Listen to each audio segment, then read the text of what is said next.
Bismillahirrahmanirrahim. Assalamualaikum warahmatullahi wabarakatuh.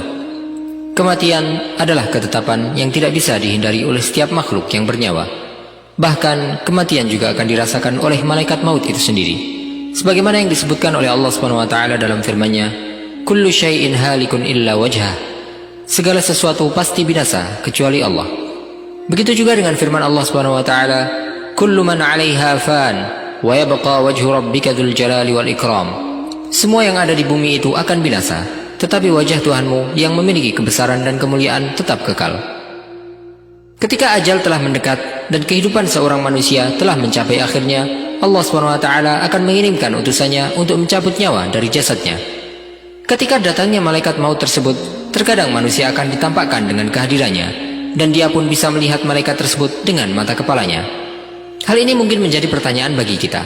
Kenapa Allah SWT menampakkan wujud malaikat maut sesaat sebelum manusia dicabut nyawanya? Dan bagaimanakah dia melihat wujud malaikat maut tersebut? Serta apa yang dilakukan oleh setan ketika manusia akan dicabut nyawanya? Silakan simak video ini sampai selesai untuk mendapatkan jawabannya.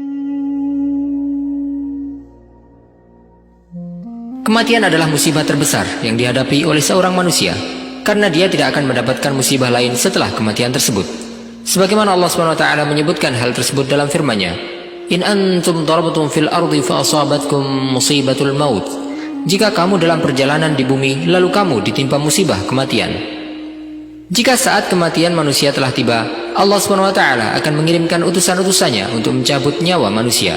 Allah Ta'ala berfirman, "Hatta idza ja'atuhum rusuluna yatawaffawnahum qalu aina ma kuntum tad'una min dunillah."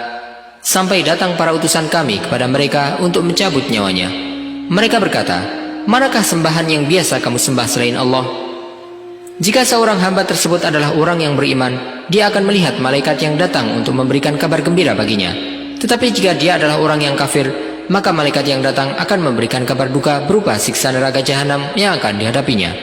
Allah SWT berfirman, "Innal ladzina qalu rabbuna Allahu tsumma istaqamu tatanazzalu 'alaihimul malaikatu alla takhafu wa la tahzanu wa abshiru bil jannati allati kuntum tu'adun." Sesungguhnya orang-orang yang berkata, "Tuhan kami adalah Allah," kemudian mereka meneguhkan pendirian mereka, maka malaikat-malaikat akan turun kepada mereka dengan berkata, "Janganlah kamu merasa takut dan janganlah kamu bersedih hati, dan bergembiralah kamu dengan memperoleh surga yang telah dijanjikan kepadamu." Imam Mujahid menjelaskan tafsir ayat ini bahwa perkataan malaikat tersebut akan disampaikan kepada manusia ketika manusia menghadapi ajalnya. Imam Ibnul Qayyim menyebutkan dalam kitabnya Ar-Ruh bahwa para malaikat akan turun kepada orang yang sedang sekarat dan duduk di dekatnya. Dia pun bisa melihat mereka dengan jelas dan mereka saling berbicara serta membawa kain kafan dan kapur yang terkadang berasal dari surga dan terkadang dari neraka. Para malaikat itu pun mengaminkan doa orang-orang yang datang di dekat orang yang sekarat tersebut, baik doa dengan kebaikan ataupun keburukan. Para malaikat tersebut terkadang juga mengucapkan salam kepada orang yang sekarat, sehingga dia pun menjawab salam tersebut, yang terkadang dijawab dengan lisan atau dengan isyarat, atau terkadang hanya dengan hatinya saja, jika dia tidak mampu untuk berbicara ataupun memberikan isyarat.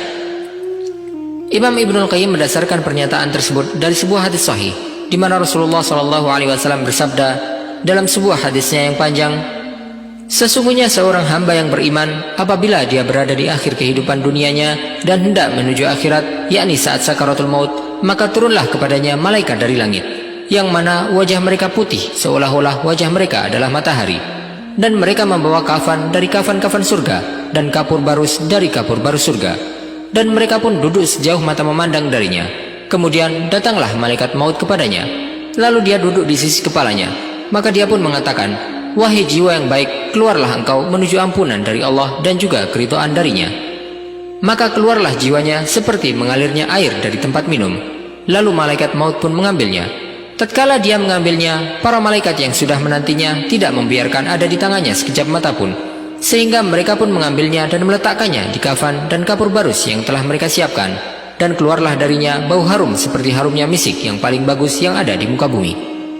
Kemudian mereka pun membawanya naik ke langit, dan tidaklah mereka melewati sekumpulan malaikat, melainkan para malaikat yang melihatnya akan berkata, 'Siapakah ruh yang bagus ini?' Para malaikat yang membawanya itu pun menjawab, 'Fulan bin Fulan,' yakni dengan namanya yang paling bagus yang dahulu dia dinamakan dengannya di dunia. sehingga mereka pun sampai di langit dunia. Lalu mereka pun minta untuk dibukakan pintu untuknya, maka dibukalah untuk mereka. Maka mengikutinya pula dari setiap langit para malaikat yang dekat hingga sampai ke langit yang setelahnya, hingga akhirnya sampai ke langit yang ketujuh. Lalu Allah SWT berfirman, "Tulislah kitab catatan amalan hambaku di Iliyin dan kembalikanlah dia ke bumi. Sesungguhnya darinya lah aku menciptakan mereka, dan padanya lah aku mengembalikan mereka, serta darinya lah aku akan mengeluarkan mereka pada kali yang lain." Rasulullah SAW kemudian melanjutkan sabdanya tentang keadaan orang yang kafir ketika dia meninggal. Beliau bersabda, "Ketika seorang hamba yang kafir, apabila dia akan meninggalkan dunia dan menuju akhirat ketika mendekati ajalnya, maka turun kepadanya malaikat yang hitam wajahnya dan mereka membawa kain yang kasar. Lalu mereka duduk darinya sejauh mata memandang. Kemudian datanglah malaikat maut hingga dia duduk di sisi kepalanya. Dia pun berkata, 'Wahai jiwa yang buruk, keluarlah menuju kemurkaan dari Allah dan kemarahannya.' Kemudian ruhnya tercerai-berai di dalam jasadnya. Lalu malaikat maut menariknya dengan kuat sebagaimana ditariknya besi yang bercabang dari kain wol yang basah. Akhirnya dia pun mengambilnya. Dan tatkala malaikat maut telah mengambilnya, maka para malaikat yang hitam wajahnya tidak membiarkan ruh itu ada di tangannya sekejap mata pun, sehingga mereka menjadikannya di kain yang kasar itu. Lalu keluarlah bau busuk seperti bau yang paling busuk yang ada di muka bumi. Lalu mereka pun membawanya naik ke langit. Dan tidaklah mereka melewati sekumpulan malaikat, melainkan mereka bertanya, 'Siapa ruh yang busuk ini?' Para malaikat yang membawanya menjawab, 'Ruhnya Fulan bin Fulan,' yakni dengan menyebutkan namanya yang paling jelek yang dahulu dia dinamakan dengannya di dunia. Akhirnya mereka pun sampai di langit dunia. Lalu mereka meminta untuk dibukakan baginya pintu, namun tidak dibukakan untuknya. Kemudian Rasulullah SAW membacakan firman Allah, "Innal ladzina kadzdzabu biayatina wastakbaru 'anha la tufattahu lahum abwabus samaa wa la yadkhulunal jannata hatta yaljal jamalu fi sammil khiyat wa kadzalika najzil mujrimin." Sesungguhnya orang-orang yang mendustakan ayat-ayat kami dan menyombongkan diri terhadapnya tidak akan dibukakan pintu-pintu langit bagi mereka, dan mereka tidak akan masuk surga sampai unta masuk ke dalam lubang jarum. Demikianlah kami memberi balasan kepada orang-orang yang berbuat jahat. Lalu Allah SWT mengatakan, "Tulislah kitab catatan amalnya di Sijjin, di bumi yang paling bawah." Maka ruhnya pun dilempar dengan keras. Kemudian Rasulullah SAW membaca ayat, وَمَنْ يُشْرِكْ بِاللَّهِ فَكَأَنَّمَا خَرَّ مِنَ السَّمَاءِ فَتَخْطَفُهُ الطَّيْرُ أَوْ تَهْوِي بِهِ الرِّيحُ فِي مَكَانٍ سَحِيقٍ. Barang siapa mempersekutukan Allah, maka seakan-akan dia jatuh dari langit lalu disambar oleh burung, atau diterbangkan angin ke tempat yang jauh. Orang yang beriman akan dicabut nyawanya dengan lembut, sedangkan orang yang kafir akan dicabut nyawanya disertai dengan pukulan para malaikat. Allah SWT berfirman, "Walau tara idh yatawaffal ladzina kafarul malaikatu yadribuna wujuhahum wa adbarahum wa dhuqu 'adzabal hariq." Dan sekiranya kamu melihat ketika para malaikat mencabut nyawa orang-orang yang kafir sambil memukul wajah dan punggung mereka dan berkata, "Rasakanlah olehmu siksa neraka yang membakar." Para malaikat yang diutus oleh Allah SWT untuk mencabut nyawa orang kafir akan mengeluarkan nyawanya dari jasadnya dengan paksa, sebagaimana yang disebutkan oleh Allah SWT dalam firman-Nya, "Walau tara idz zalimuna fi ghamaratil maut wal malaikatu basitu aydihim akhriju anfusakum al-yawma tujzauna 'adzabal huni bima kuntum taquluna 'ala Allahi ghairal haqqi wa kuntum 'an ayatihi tastakbirun." Alangkah ngerinya sekiranya engkau melihat pada waktu orang-orang zalim berada dalam kesakitan sakaratul maut, sedang para malaikat memukul dengan tangannya sambil berkata, "Keluarkanlah nyawamu.